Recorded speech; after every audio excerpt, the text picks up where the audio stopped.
ଶ୍ରୀମନ୍ଦିର ପରିଚାଳନା ସମିତି ଓ ବିଭିନ୍ନ ନିଯୋଗର କର୍ମକର୍ତ୍ତାଙ୍କର ଏକ ଗୁରୁତ୍ୱପୂର୍ଣ୍ଣ ବୈଠକ ଆଜି ଶ୍ରୀମନ୍ଦିର ମୁଖ୍ୟ ପ୍ରଶାସକଙ୍କ କାର୍ଯ୍ୟାଳୟରେ ଅନୁଷ୍ଠିତ ହୋଇଯାଇଛି। ଏହି ବୈଠକରେ ମୁଖ୍ୟତଃ ସେବାୟତମାନଙ୍କ କଲ୍ୟାଣ ନେଇ ଆଲୋଚନା ହୋଇଥିଲା।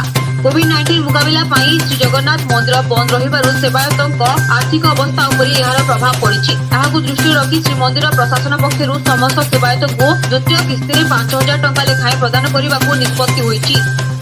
कोरोना भाइरस मुकाबिला पाई आगामी किछि सप्ताह बेस गुरुत्वपूर्ण। एथिपाई आमकु व्यापक सतर्कता ग्रहण करबाकू हेबो बोली मुख्यमंत्री नवीन पटनायक राज्यर स्वास्थ्यकर्मीमानंकु आह्वान करछन्ति। ते कहिसन्ति जे आगकु मौसुमी आसिबाकु थिबारु लोकमानंक मध्यरे अन्य प्रकारर संक्रमण बा रोग व्यापीबार आशंका रहिछि। एहाकु दृष्टिरे रखि राज्य स्वास्थ्य विभाग पक्षरु एक व्यापक अभियान आरंभ कराजिबो। एही अभियान माध्यमरे घरकु घर बुली कोरोना भाइरस समेत अन्य रोग यथा जक्ष्मा, मलेरिया और डायरिया आदि रोग संपर्क में जांच कराजिबो।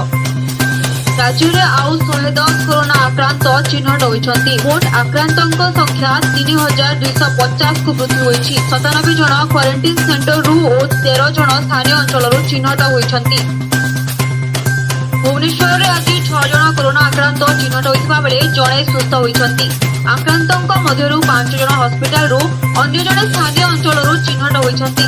आपोलो हॉस्पिटल रो जने 38 वर्षीय पुरुष कर्मचारी पॉजिटिव चिन्हट होइथिबा बेले एम्स रो 2 जन पुरुष और जने महिला कर्मचारी कोरोना पॉजिटिव चिन्हट होइछन्ति। सेपटे राज्य में सुस्थ हेले आउ 149 कोरोना आक्रांत। मोट सुस्थक संख्या 2,282 रे पहुंचिला। एने राज्य स्वास्थ्य और परिवार कल्याण विभाग पक्षरु सूचना मिलिछि। जमी म्यूटेशन बा दाखल खारज पाई आसिला नुआ नियम। 7 दिन रे जमीर म्यूटेशन बा दाखल खारज होई परिबो। विवाद नथिले 7 दिन रे जमी म्यूटेशन करा जाई परिबो। पूर्वरो जमी म्यूटेशन पाई 90 दिन समय लागुथिला। एणिकी सप्ताहक मध्य रे सरिबो जमी दाखल खारज प्रक्रिया।